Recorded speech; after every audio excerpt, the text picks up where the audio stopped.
नमस्कार, स्वागत है आप सबका। मैं पुनीत पाठक हूं। आप देख रहे हैं छत्तीसगढ़ की बात। तय अवधि और समय सीमा के मुताबिक छत्तीसगढ़ विधानसभा का मॉनसून सत्र का आखिरी दिन भी काफी हंगामेदार रहा है। यूं तो सदन में विपक्ष ने कई मुद्दों पर सरकार को घेरने का प्रयास किया, लेकिन सबसे महत्वपूर्ण है विपक्ष का 151 बिंदुओं पर लाया गया अविश्वास प्रस्ताव। इस पूरे सत्र के दरमियान विपक्ष ने प्रदेश की लॉ एंड ऑर्डर की स्थिति, खाद बीज की कमी, कर्मचारियों अधिकारियों की हड़ताल, स्वास्थ्य मंत्री टीएस सिंहदेव के पंचायत विभाग छोड़ने की बात, सिंहदेव के मुख्यमंत्री को लिखे गए 4 पन्नों के पत्र का मुद्दा दमदारी से उठाया। पूरे सत्र के दौरान विपक्ष आक्रामक तेवर लिए रहा। प्रश्नकाल, शून्यकाल, ध्यानाकर्षण के तहत सत्ता पक्ष ने भी पूरी ताकत से जवाब दिया, हर प्रश्न का सामना किया। सरकार ने इस दौरान छत्तीसगढ़ सहकारी सोसाइटी संशोधन विधेयक 2022, छत्तीसगढ़ भू राजस्व संहिता संशोधन विधेयक 2022, निजी विश्वविद्यालय स्थापना एवं संचालन संशोधन विधेयक 2022, छत्तीसगढ़ विद्युत शुल्क संशोधन विधेयक 2022 और मुख्यमंत्री और मंत्रियों विधायकों के वेतन संबंधी संशोधन विधेयक को पारित करवाया। इसके अलावा 2,904 करोड़ 31,77,571 करोड़ का अनुपूरक बजट भी पास किया। पूरे सत्र के दौरान गृह मंत्री ताम्रध्वज साहू और स्वास्थ्य मंत्री टीएस सिंहदेव की अनुपस्थिति को लेकर विपक्ष सवाल उठाता नजर आया। अहम बात यह कि इस बार विपक्ष के रस्मी वॉकआउट के द्वारा विरोध जताने के बावजूद सदन पूरी अवधि तक चला है। मुद्दों पर सवाल पूछे गए हैं, जवाब दिए गए हैं, नोकझोंक हुई है और इस वक्त भी जब हम चर्चा करने बैठे हैं, सदन में सत्ता पक्ष और विपक्ष में अविश्वास प्रस्ताव के बिंदुओं पर बहस जारी है, जो देर रात तक जारी रहने की उम्मीद जताई गई। कुल मिलाकर यह ऐसा एक पूरा का पूरा सत्र रहा जिसमें तय अवधि का इस्तेमाल जनहित के मुद्दों में किया जा रहा है। हमारे साथ में आज, चूंकि इस वक्त भी सत्र जारी है और इस पर सत्ता पक्ष और विपक्ष जिन मुद्दों को लेकर आज सदन के भीतर और इस पूरे सत्र के दरमियान आपस में उलझते सवाल जवाब करते नजर आए, उस पर दोनों पक्ष क्या कहते हैं, सत्र को लेकर उनकी अपनी क्या राय कायम हो रही है, कैसा रहा है सत्र, इस पर बात करेंगे। अटल श्रीवास्तव जी हैं, कांग्रेस पार्टी का पक्ष रखेंगे, जो कि अध्यक्ष हैं पर्यटन बोर्ड के। साथ में डॉक्टर विमल चोपड़ा जी हैं, भारतीय जनता पार्टी के सीनियर लीडर, वो भी हमारे साथ में कुछ ही देर बाद जुड़ जाएंगे। उनसे भी हम चर्चा करेंगे, उनसे भी जानेंगे। इसके अलावा इस वक्त जैसा हमने बताया कि सत्र जारी है, इसमें अविश्वास प्रस्ताव के 151 बिंदुओं पर बहस हो रही है और मेरे सहयोगी सौरभ इस वक्त जुड़े हुए हैं, वहां से सीधा आपको अपडेट देंगे। सौरभ, बताएं इस वक्त तक कितने बिंदुओं पर चर्चा हुई है, कब तक ये चर्चा जारी रह सकती है?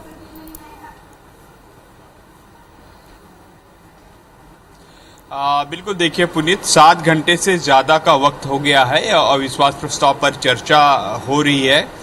सत्ता पक्ष और विपक्ष के विधायकों के बीच तीखी नोकझोंक हो रही है। कई मुद्दों को लेकर विपक्ष को जो है पूरी तैयारी के साथ आया है और राज्य सरकार को घेरने की कोशिश इसमें किया जा रहा है। सबसे प्रमुख जो राज्य सरकार की बहुत सारी योजनाएं हैं, चाहे गौठान का मामला हो, चाहे शिक्षा, स्वास्थ्य और बेरोजगारी का मुद्दा हो, सभी मुद्दों को लेकर विपक्ष ने राज्य सरकार को घेरने की कोशिश की है और बिंदुवार जो है विपक्ष के विधायकों ने जो इसकी पूरी तैयारी की है कि कब किसको कौन से विषय पर बोलना है। और सबसे महत्वपूर्ण कि सत्ता पक्ष के विधायक भी जो है इसका जवाब देने के लिए जो है पूरी तैयारी में नजर आ रहे हैं और लगभग 7 घंटे से ज्यादा का वक्त हो चुका है और इस दौरान लगभग 5 से 6 बार जो है सदन की कार्रवाई को स्थगित किया गया है शोर शराबे और हंगामे के कारण। तो ऐसे में समझा जा सकता है कि सत्ता पक्ष के विधायक भी जो है अपने को बेहतर बताने की कोशिश कर रहे हैं कि बेहतर अर्थात ये कि राज्य सरकार जब कामकाज कर रही है तो हम जो है विपक्ष के आरोपों को जो है सही तरीके से जवाब देंगे, तो उसको लेकर भी उसमें आक्रामकता देखी जा रही है।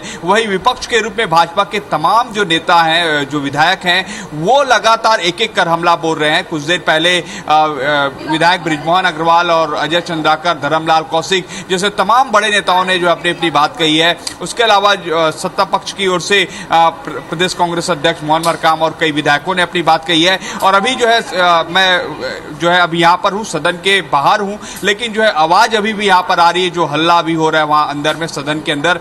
दरअसल अभी कैबिनेट मंत्री शिव डारिया और अजय चंद्राकर के बीच जो है तीखी बहस हो रही है। दरअसल कैबिनेट मंत्री जो शिव डारिया उन्होंने आरोप लगा दिया है कि अजय चंद्राकर के जब मंत्री थे तो उसके समय परसेंट लेकर जो है काम सैंक्शन होता था, और इसको लेकर अजय चंद्राकर उठ खड़े हुए हैं और सीधे तौर पर ये कह रहे हैं कि किस तरीके से व्यक्तिगत आरोप लगाए जा रहे हैं। तो कुल मिलाकर जो है एक बात कहा जा सकता है पुनीत की 3.5 साल और 15 साल इसको लेकर जो है अंतर भी हो रहा है। तुलनात्मक कामकाज के बताए जा रहे हैं कि किस तरीके से 3.5 साल में कामकाज जारी रहने का अनुमान है सौरभ आपका? वही विपक्ष बता रहे हैं कि 15 साल बिल्कुल। देखिए 42 विधायकों की सूची बनी है सत्ता पक्ष और विपक्ष के, लेकिन अभी जो है केवल 11 से 12 विधायक ही बोल पाए हैं। तो समझा जा सकता है कि देर रात तक ये जो है अविश्वास प्रस्ताव पर चर्चा जारी रहेगी। चलिए आपसे वापस अपडेट लेंगे, फिलहाल हम आपको शुक्रिया कहते हैं। और हमारे साथ में इस चर्चा में जैसा हमने आपको बताया डॉक्टर विमल चोपड़ा भी जुड़ गए हैं, भारतीय जनता पार्टी के नेता। उनसे भी हम चर्चा करेंगे, उनसे भी जानेंगे। पहले अटल जी के पास में चलते हैं। अटल जी, जैसा अभी भी सदन के भीतर बहस जारी है और विपक्ष ने अब की बार कई मुद्दों पर घेरा है। पहली दफा अब की बार आपके कार्यकाल में ये अविश्वास प्रस्ताव लाया गया है और एक नहीं 151 बिंदुओं पर सरकार के खिलाफ यह अविश्वास प्रस्ताव लाया गया। क्या कहेंगे इस पर? देखिए, भारतीय लोकतंत्र की बहुत अच्छी व्यवस्था है कि आप विधानसभा के सत्र में, सदन में अपनी बात रख सकते हैं और सत्ता पक्ष के ऊपर आरोप लगा सकते हैं। पर भारतीय जनता पार्टी ने जो 151 बिंदुओं पर आरोप लगाए हैं वो सभी लगभग सभी आरोप निराधार हैं, जिसका कोई छोड़ नहीं है, जिसका कोई तर्क मौजूद नहीं है। उन्होंने जितने भी आरोप लगाए, चाहे देखिएगा आप 151 बिंदुओं में उन्होंने भ्रष्टाचार। भारतीय जनता पार्टी, हम तो केवल एक कंपैरिजन करते हैं कि हमारी भारतीय जनता पार्टी की 15 साल की सरकार और छत्तीसगढ़ की 3.5 साल की सरकार, इन दोनों के बनाम में हमने क्या किया? छत्तीसगढ़ क्यों बना था? छत्तीसगढ़ राज्य की कल्पना क्यों थी?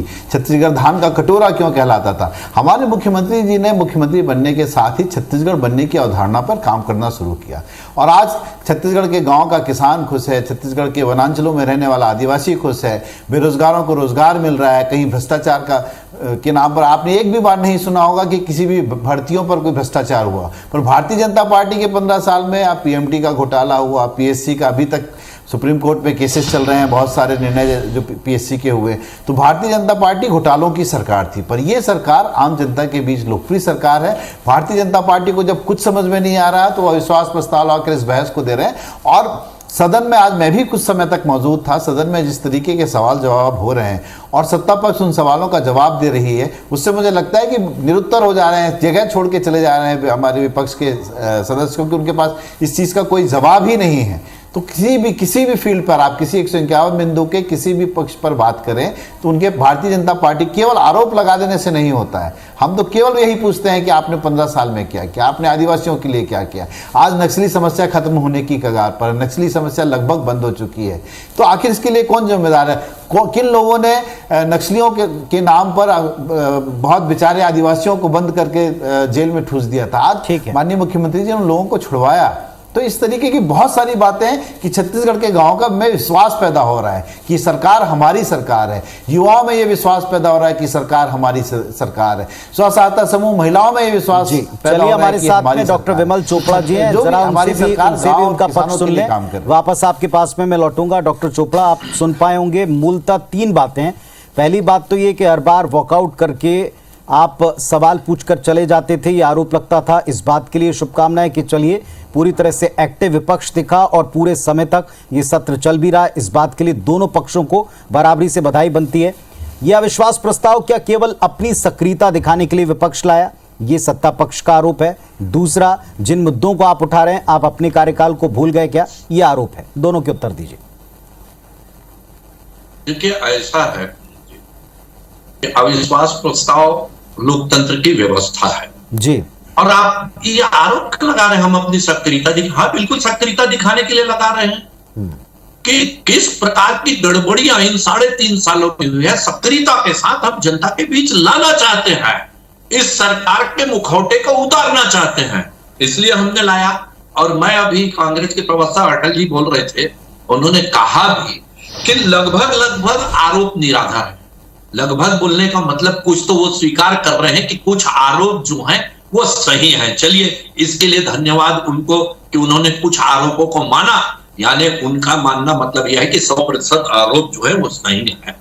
आप जिस प्रकार से देख रहे हैं कि मंत्रिमंडल में झगड़े चल रहे हैं, मतभेद होते हैं, मैं नहीं बोलता कि मतभेद आपका रहेगा कि ये योजना ठीक नहीं है, ये योजना लानी चाहिए। जब मतभेद पैदा हो जाते हैं तो उस घर में विभाजन हो जाता है, टुकड़े हो जाते हैं, उस मंत्रिमंडल में टुकड़े हो जाते हैं। मुख्यमंत्री निवास से 100 मीटर दूर रहने वाले टीएस सिंहदेव 4-4 पेज का पत्र लिखते हैं। ये संवादहीनता की स्थिति है। सरकार जो है वो बिखराव की स्थिति में है। मंत्रिमंडल में मंत्रियों का आपस में विश्वास नहीं है। कोई विधायक कांग्रेस का टीएस सिंहदेव पे आरोप लगाता है तो मेरी हत्या कराना चाहते हैं। मोहन मरकाम जी और मुख्यमंत्री के बीच जो बहस होती है वो खुलेआम राजीव भवन में 400 कार्यकर्ताओं के बीच होती है। उनके बीच कैसे संबंध है सत्ता और संगठन का, सत्ता और प्रशासन का, ये बताने की जरूरत नहीं है। ये मुखौटा उतारने के लिए हमने किया।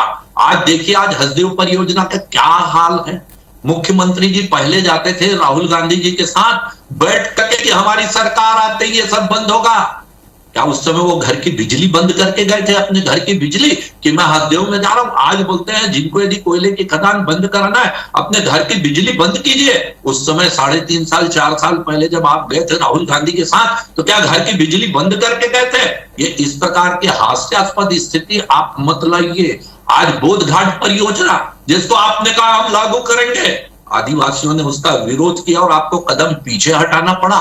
एक तरफ आप कुछ आदिवासियों की जमीन बस्तर में वापस कर देते हैं, लेकिन अंबिकापुर में जो आदिवासी हैं जिनकी जमीन कोयला खदान के लिए ली गई 3 साल पहले, अब खदान चालू नहीं, वो वापस मांग रहे हैं, उनको आप देने की स्थिति में नहीं है। शराबबंदी का आरोप लगाते हैं। युवक खुद से कह रहे थे अभी, अरे 2,500 रुपए बेरोजगारी भत्ता आपका कहां गया कि युवक खुश है, महिला स्व सहायता समूह खुश है। अरे जिनके हाथ से आपने रेडी टू ईट छीन लिया और एक बड़े उद्योगपति को दे दिया, वो आज खुद से कह रहे हैं नरवा दरवा गुरुआ बाड़ी आज चले जाइए, डॉक्टर चोपड़ा, गाय सड़कों पे मिलेंगे। डॉक्टर चोपड़ा, जितने बिंदु आपने उठाए, इन बिंदुओं के ऊपर सदन के भीतर बहस जारी है और जैसा मैंने कहा कि दोनों पक्ष इसके लिए निश्चित तौर पर साधुवाद के पात्र हैं कि चलिए सदन में जनता के मुद्दे आपके द्वारा, उनके द्वारा। आपने बार बार सत्ता पक्ष पर यह भी आरोप लगाया हर सत्र में कि आप चर्चा करना नहीं चाहते, पर जब आपने सवाल पूछे और आप सदन के भीतर रहे तो उनका जवाब भी सत्ता पक्ष की तरफ से मिल रहा है, लगातार मिल रहा है। आप इस बात के लिए सत्ता पक्ष को धन्यवाद देंगे कि कम से कम वो देर तक रुके हैं, बातचीत कर रहे हैं? आप ही से पूछ रहा हूं। देखिए, धन्यवाद तो विपक्ष को देना चाहिए, सत्ता पक्ष को, कि वो सदन चले। देखिए आप दिल्ली की स्थिति और छत्तीसगढ़ में रायपुर की स्थिति। दिल्ली में ये जो चिल्लाते हैं यहाँ की विपक्ष चर्चा नहीं करना चाहता, वहां विपक्ष जो है वॉकआउट कर रहा है, चिल्ला रहा है, भाग रहा है, आंदोलन कर रहा है, वो जनता की आवाज उठाना नहीं चाहता। लेकिन ये भारतीय जनता पार्टी है जो विपक्ष में रहते हुए भी सारे मुद्दे उठाना चाहती है, इसलिए धन्यवाद तो भारतीय जनता पार्टी को देना चाहिए। मैं अटल जी से पूछता हूं। अटल जी, अब की बार तो विपक्ष ने वॉकआउट भी किया लेकिन चले नहीं गए, रुके हैं और आप भी उनका जवाब दे रहे हैं। सत्र को सार्थक मानेंगे आप? हाँ जी, देखिए लोकतांत्रिक व्यवस्था में विपक्ष का जवाब देना सत्ता पक्ष का धर्म बनता है। अभी डॉक्टर चोपड़ा, विमल चोपड़ा जी कह रहे थे कि दिल्ली में क्या हो रहा है। दिल्ली में ये जो मोदी सरकार है, आज संजय सिंह आप पार्टी के नेता ने जब बात रखी महंगाई की, बात रखी भ्रष्टाचार की, बात रखी ईडी की, तो उनको 7 दिन के लिए निष्कासित कर दिया गया है। हमारा कांग्रेस लोकतांत्रिक व्यवस्था पर विश्वास करती है, भारतीय जनता पार्टी भ्रष्टाचार के आरोप लगाती है। हमारे मुख्यमंत्री जी अगर रिवेंजफुल एटीट्यूड के रहते, उन्हें अगर विपक्षों को ठीक करना होता ना, तो इनके 15 साल के कारनामे अगर निकाल दिए जाए ना। विमल चोपड़ा जी के ऊपर तो पुलिस एक इंस्पेक्टर ने वार किया था, थाने के अंदर घुस के मारा था, तब लॉ एंड ऑर्डर की सिचुएशन कहाँ थी? तो मेरा ये कहना है कि हमने जितने भी किए, जहां तक हमारे आपसी विवाद का वो है, तो क्या भारतीय जनता पार्टी के समय आपसी विवाद नहीं होते? ननकी राम कंवर क्या बोलते थे, जी उत्तर देंगे इस दूसरे बात पार्टी के लोग क्या बोलते थे? ब्रिजमोहन अग्रवाल जी जब नरेंद्र मोदी जी आए थे तब वो टेबल के नीचे क्यों छुप गए थे, किनको मारा गया था, किनकी कार फोड़ दी गई थी? तो भारतीय जनता पार्टी में तो लगातार 15 सालों से इस तरीके की बातें चल रही है, पर हमारी पार्टी में लोकतांत्रिक तरीका है। लॉ एंड ऑर्डर का गंभीर मुद्दा है, इस पर मैं जवाब दूंगा। डॉक्टर विमल चोपड़ा, क्या इस पूरे मुद्दे के ऊपर जो बात उन्होंने लॉ एंड ऑर्डर की कही, जो आपका प्रमुख बिंदु है अविश्वास प्रस्ताव का, बहस का भी, सत्र के दरमियान का भी, उन्होंने एक उदाहरण दिया क्या तब लॉ एंड ऑर्डर की स्थिति बेहतर लगी थी? देखिए, ऐसा है कि अविश्वास प्रस्ताव इस सरकार के ऊपर है। पहले क्या हुआ, कैसा हुआ, उस सरकारों पे जो अविश्वास प्रस्ताव आना था, जो चर्चा होनी थी, वो हो चुकी है। जहां तक महंगाई के बाद जीएसटी बढ़ रहा है, अभी देख लीजिए वित्त मंत्री जी का, केंद्रीय वित्त मंत्री का बयान आया है कि जीएसटी काउंसिल में दूध है, दही है, आटा है, इस पे बढ़ाने का प्रस्ताव जो है सर्वसम्मति से लिया गया, जिसमें छत्तीसगढ़ के भी लोग थे, उनके भी प्रतिनिधि थे। और जीएसटी का आधा पैसा राज्य सरकार को मिलता है। राज्य सरकार क्यों नहीं कह देती कि हम जीएसटी अपने हिस्से का नहीं लेंगे, उतना कम से कम कर दीजिए कि खाना भी है और गाली भी देना है। ये बड़ी गड़बड़ चीज है। खैर, दिल्ली और जीएसटी और केंद्रीय मसलों के ऊपर जरूर डिबेट में इन विषयों को हम शामिल करेंगे। फिलहाल जो अटल जी आपसे भी सवाल है, लॉ एंड ऑर्डर का छोड़ दीजिए, आज आपको जवाब देना है। जो उन्होंने कहा कि पिछली बार आपने जब बहस रखी थी वो उत्तर दे रहे थे, आज आपको जवाब देना है। आपको लगता है जो एलिगेशंस हैं उस पर जनता के मुद्दे हैं और उन पर सरकार ने ढंग से पक्ष रखा है? देखिए, ये जो केंद्र में बैठी हुई सरकार, अभी डॉक्टर विमल चोपड़ा जी कह रहे थे कि वहां पर जीएसटी काउंसिल की बैठक होती है। आखिर मैं कहता हूं कि कोई भी सार्वजनिक बैठक को सार्वजनिक मंच पर ओपन क्यों नहीं किया जाता कि किसने क्या पक्ष रखा है, और हमेशा झूठ का सहारा लिया जाता है। उन तमाम प्रदेशों के लोगों ने विरोध किया कि इन खाने पीने की चीजों से अगर आप करेंगे तो एक आम आदमी, एक गरीब आदमी के पेट पर लात होगा। पर भारतीय जनता पार्टी उस बात को नहीं बता रही है, इनकी मीडिया इस बात को नहीं बता रही है कि किन लोगों ने जीएसटी का विरोध किया। आज जीएसटी के चक्कर में अभी बोल रहे थे जीएसटी का पैसा मिलता है, 20,000 करोड़ रुपए हमको केंद्र सरकार से देने हैं, कहां है, क्यों नहीं दे रहे हैं नरेंद्र मोदी सरकार? बोलिए क्या व्यक्तित्व, तो वही तो मैं कहना चाहता हूं कि जीएसटी काउंसिल की जो मीटिंग होती है, अटल जी आपको बता दो, आम आदमी के बीच वाणिज्यकर मंत्री का बयान है छत्तीसगढ़ के कि जीएसटी काउंसिल में छत्तीसगढ़ की सहमति से निर्णय लिया गया, लेकिन अब इस निर्णय को बदलना चाहिए, ये अब कह रहे हैं अटल जी। आप सुन लीजिए, ये आपके छत्तीसगढ़ के वाणिज्यकर मंत्री का बयान है। नहीं, वहां आपको ये बता दूं मैं दूसरी बात, यही तो भारतीय जनता पार्टी के साथ प्रॉब्लम है। वहां पर एक, विमल जी मेरी बात सुनिए, आपके काउंसिल वाणिज्यकर मंत्री का सार्वजनिक बयान है, बाकी राज्य अगर आपके से सहमत नहीं है होगा, जब उन्होंने वहां विरोध किया और बाकी लोगों ने उसका, इनके महंगाई का जीएसटी का विरोध किया, तो बाकी राज्यों के जो मुख्यमंत्री आपके, उन्होंने कहा नहीं जीएसटी में क्या कर सकता है आदमी?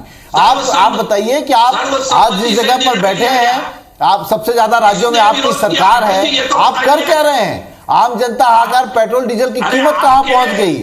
मंत्री आज चावल, दाल, आटा, सब में तो जीएसटी लगा दिया। कल के दिन ऐसा ना हो कि कफन में आप जीएसटी लगा दें, कि आदमी मरे तो उसके कफन के लिए भी जीएसटी लगे, बच्चा पैदा हो तो उसके लिए भी जीएसटी आपको लगाना पड़ेगा। ये नरेंद्र मोदी की सरकार बिना बाल बच्चों की सरकार है। ये आम आदमी, गरीब आदमियों का दर्द नहीं जानती, 50% इन्हें दर्द नहीं मालूम कि गरीब का घर कैसे चलता है। जीएसटी काउंसिल में जीएसटी का पैसा कहाँ है? केंद्र सरकार 20,000 करोड़ रुपए रोक, चलिए साहब, पैसा तो आप अडानी और अंबानी के पर निश्चित तौर के ऊपर जिस दिन भी बहस होगी आप दोनों आमंत्रित रहेंगे, और निश्चित तौर पर वो महंगाई और जीएसटी एक मुद्दा आम जनता के लिए है। फिलहाल जो सत्ता के पक्ष के खिलाफ आप जो एक प्रस्ताव लेकर आए हैं, सरकार के खिलाफ जो प्रस्ताव लाए हैं, जिस पर इस मंच के साथ साथ सदन के भीतर भी बहस जारी है, सबसे बड़ी बात मैं फिर दोहराऊंगा कि सत्र के दौरान दोनों पक्षों ने अपनी तरफ से सवालों में, जवाबों में गंभीरता दिखाते हुए काम किया। आप जनता पर छोड़ते हैं कि उनके करीब या उनके हित की बात ज्यादा किस पक्ष ने रखी है और कितनी ईमानदारी से रखी। फिलहाल शुक्रिया आप दोनों का, नमस्कार, धन्यवाद।